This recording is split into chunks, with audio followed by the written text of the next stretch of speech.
Барлықтарыңызға сәлем. Мен сіздерге бүгін түймедақтар жасауды үйрететін боламын. Бұл түймедақтар жасау өте оңай. Мен бірақ тура осындай түймедақ жасамаймын. Бұл жерде менде түймедақты тура ортасында бір дана ғана болады, ал бұл жерде 5-6 дана түймедақ тұр. Сосын маған фиолетовый түс пен ақ түстен түймедақты жасайтын боламын. Енді біз лесканы қырқайық. Лесканы қырқу үшін сіз саусағыңызға лесканы 4 рет айналдыратын боласыз. Сол кезде сіз сосын қырқасыз оны.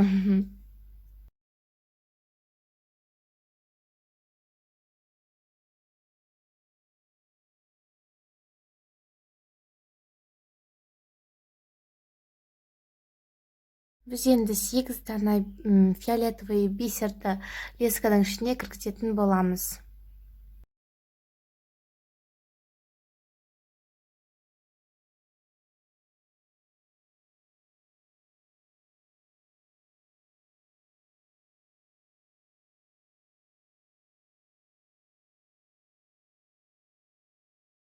Біз енді 8 дана фиолетовый бисерді салдық.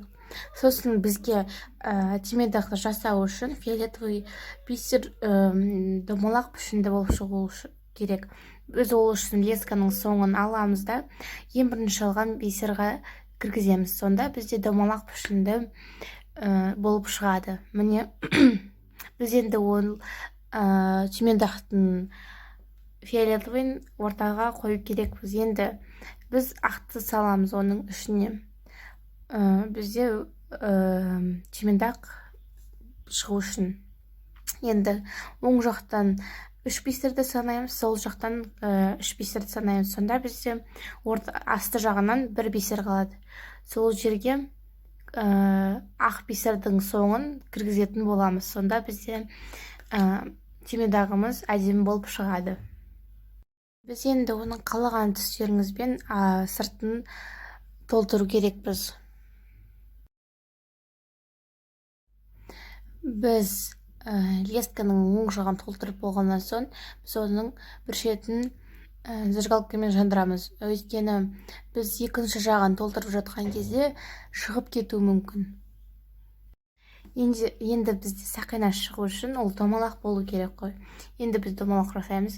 Лесканың басын ең бірінші салған бисердің ішіне кіргіземіз. Түймедақта жасаған сияқты домалақ болып шығады. Сосын оны минимум 3 рет байлау керексіздер.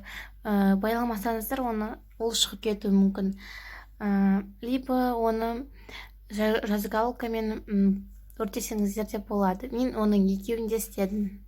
Осы видеоға лайк басуды ұмыт кетпеңіз. Сосын менің каналыма подписаться етулеріңізді сұраймын.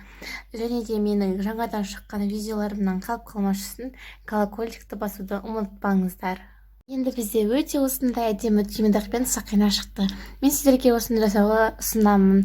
Сау болыңыздар!